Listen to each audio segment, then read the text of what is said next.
રાજ્યમાં ભારે વરસાદથી જોડાયેલી દુર્ઘટનામાં રાજ્ય સરકારની ઝડપી કામગીરી, અસરગ્રસ્તોને ₹8 કરોડથી ચૂકવાઈ કેશડોલ સહાય, પાક નુકસાનનો સર્વે કરી તાત્કાલિક ચૂકવાશે સહાય, તો 10 દિવસમાં નુકસાન પામેલ 2230 કિલોમીટર રોડ રસ્તાઓનું કરાશે સમારકામ.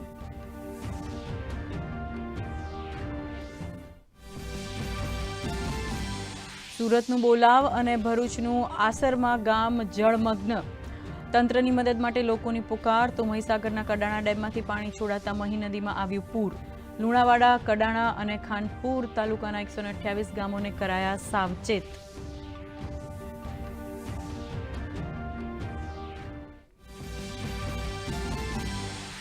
સુરતમાંથી બોગસ તબીબોનો પર્દાફાશ કરતી પોલીસ. પાંડેસરા વિસ્તારમાંથી ડિગ્રી વગરના 15 બોગસ તબીબોની કરાઈ ધરપકડ. દવાઓ, ઇન્જેક્શન્સ સહિત 50,000ના મુદ્દામાલની પણ કાર્યવાહી કરી જપ્ત.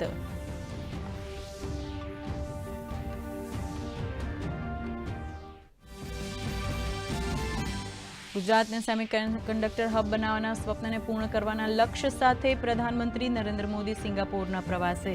સિંગાપોરના પ્રધાનમંત્રી સાથે કરી મુલાકાત. સુરક્ષા, પરસ્પર વેપાર, ઉર્જા સહિતના ક્ષેત્રે ચર્ચા.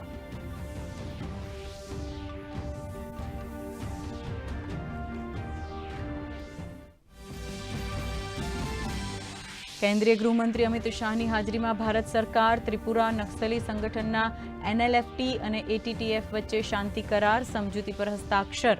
અમિત શાહે કહ્યું, 35 વર્ષના સંઘર્ષનો અંત આવ્યો, જે ગર્વની વાત.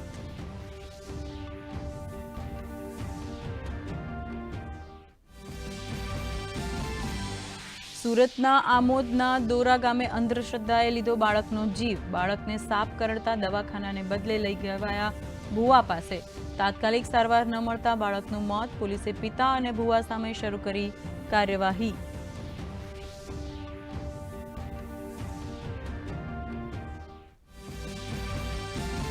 ગુજરાતના 2 શિક્ષકોની રાષ્ટ્રપતિ એવોર્ડ માટે પસંદગી. આણંદના વડદલા ગામની હાઈસ્કૂલના શિક્ષક વિનય પટેલને બાળકોમાં શિક્ષણ ઉપરાંત સેવા ભાવનાનું ઘડતર કરવા બદલ, જ્યારે ગુજરાતી માધ્યમના વિદ્યાર્થીઓ માટે સરળ વિડીયો બનાવતા જૂનાગઢ સરકારી પોલિટેકનિકના પ્રોફેસર રણજીત પરમારને પુરસ્કાર.